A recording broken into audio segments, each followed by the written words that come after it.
Hello and welcome from Ontario, Canada. I'm BonnieMarlow and I'd like to thank you for the opportunity of presenting at the WCBL 2019. My experience is teaching secondary and post-secondary learners through e-learning and blended learning has given me firsthand experience of how technological innovation is rapidly changing the way we teach and learn. My question is, how is technological innovation impacting students, and are they ready for the complexities that are inherent in technologically enhanced learning environments? To investigate this question, I decided to explore the phenomenon of how secondary e-learning is impacting students' transition to post-secondary blended learning models. This research is important because secondary e-learning is growing and blended models are ubiquitous in college and university settings. Furthermore, Ontario's Ministry of Education recently announced that secondary e-learning will be mandatory in Ontario starting in 2020. There are three main models of teaching and learning. The traditional method where teachers and students are in the same learning environment, a blended learning where technology is used to enhance learning in some way, and it may look very different according to the model being used.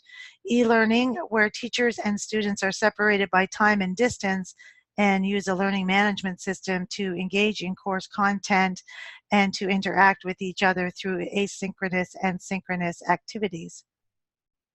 The advantages of these type of learning is that they provide students with a wide range of teaching and learning opportunities and provide them with technology that is necessary to be used in industry and business models once they graduate.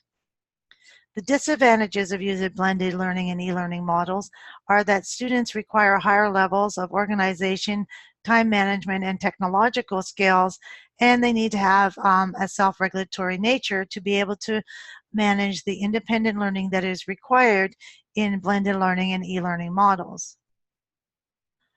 Contemporary colleges and universities also typically use a blended learning model that requires students to go to traditional classes and log on to learning management platforms to access additional information and course content.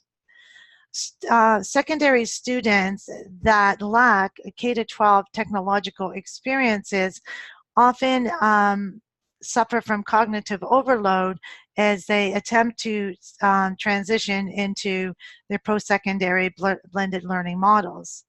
Consequently, the advancement of technology is creating a new digital divide, one that is defined by the skills and aptitude to use technology effectively and efficiently. My research will explore the experiences of secondary e-learning students as they transition into their first year of post-secondary education. My theoretical framework is based on human adaptation theory and student retention theory in order to examine how students are coping with the changes of transitioning to post-secondary education, and also in order to explain how and why students choose to leave their chosen post-secondary education programs.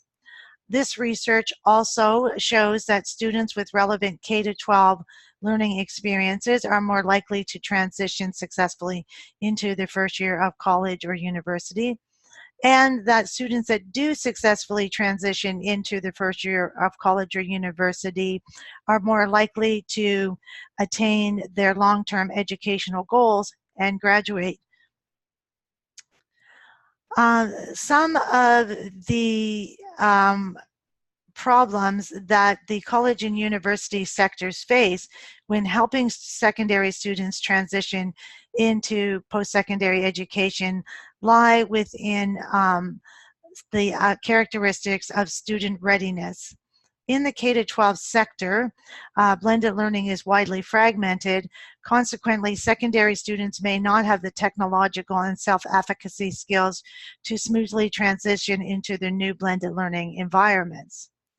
Also, the characteristics of students entering college and university for the first time are changing, and students now have a wide variety of geographical, financial, educational, and cultural backgrounds that may influence their ability to smoothly transition into their post-secondary environment. Also, there is limited research on the impact of secondary e-learning students and their transition to post-secondary models. So colleges and universities are not prepared or have strategies in place to help support these students once they get to college or university. Contemporary students also have more choices and access to technology than previous generations. However, this does not mean that they are prepared for the technological and academic demands of post-secondary education. Recent studies show that this cohort of students are actually more digitally distracted than any generation before them, and post-secondary educational institutes will have to provide better supports to help them be successful in their college and university programs.